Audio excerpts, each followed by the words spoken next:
একবার এক রাজা চোখের সমস্যা নিয়ে খুবই বিপদে ছিলেন। তাই রাজা অনেক জায়গায় যাচ্ছেন, কিন্তু কোনোভাবেই চোখ ভালো করতে পারছেন না। পরে সে রাজা সন্ধান পেলেন তার রাজ্যের বনে এক সন্ন্যাসী থাকেন। সে সন্ন্যাসী সব ঠিক করে দিতে পারে। তারপর রাজা গেল সেই সন্ন্যাসীর কাছে, গিয়ে বলল, সন্ন্যাসী, আমার চোখের সমস্যা ঠিক করে দিন। সন্ন্যাসী দেখে বলল, রাজা, আমি আপনার সমস্যা বুঝতে পেরেছি। আপনি এক কাজ করুন, এখন থেকে শুধু লাল জিনিসের উপর চোখ দিবেন, শুধু লাল রং দেখবেন, তারপর দেখবেন সব ঠিক হয়ে গেছে। রাজা বলল, আচ্ছা ঠিক আছে। রাজা রাজ্যে ফিরে গিয়ে তার রাজপ্রাসাদে পুরোটা এবং সব কিছু লাল রং করে ফেলল। কিছুদিন পর আস্তে আস্তে রাজার চোখ ভালো হতে লাগলো। তখন রাজা খুশি হয়ে তার সৈন্যদেরকে বলল, যাও, সেই সন্ন্যাসীকে নিয়ে আসো, আমি তাকে পুরস্কৃত করতে চাই।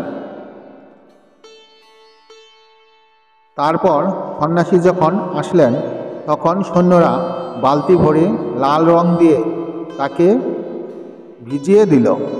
তারপর সন্ন্যাসী রাজার কাছে গেল। রাজা তাকে জিজ্ঞাসা করল, কেমন আছেন? তখন সেই সন্ন্যাসী বললেন, দেখতেই তো পাচ্ছেন। তিনি রাগান্বিত স্বরে বললেন, রাজা, আপনি আমাকে এমন লাল রং দিয়ে রঙিন দিতে বললেন কেন? পরে রাজা বললেন, কেন, আপনিই তো বলেছেন লাল রং দেখতে।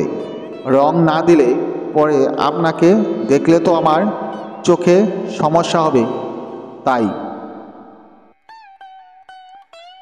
একটা লাল চশমা পরলেই পারতেন। তখন রাজা বললেন, আরে সত্যিই তো। রাজা লজ্জায় পড়ে গেলেন। তারপর সন্ন্যাসী বলল, দেখছেন রাজা, আমরা সমস্যায় পড়লে আশেপাশের সব কিছু পরিবর্তন করতে চাই, কিন্তু সমস্যার সমাধান যে আমাদের ভিতরে আছে তা লক্ষ্য করি না।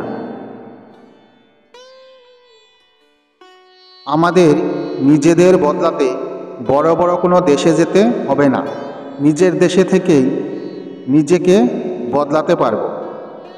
আমরা বদলালে আমাদের পরিবার বদলাবে, আমাদের সমাজ বদলাবে, আর সমাজ বদলালে আমাদের দেশ বদলে যাবে। গল্পের শিক্ষা, আমরা নিজেদের অনেক সমস্যাগুলো চাইলেও নিজের মধ্যে সামান্য পরিবর্তন এনে প্রতিকার করতে পারি। তো বন্ধুরা, আজকের ভিডিওটি এ পর্যন্তই। ভিডিওটি যদি ভালো লাগে তো অবশ্যই একটি লাইক করবেন এবং চ্যানেলটি সাবস্ক্রাইব করে বেল আইকনটি প্রেস করে পাশে থাকবেন। ধন্যবাদ।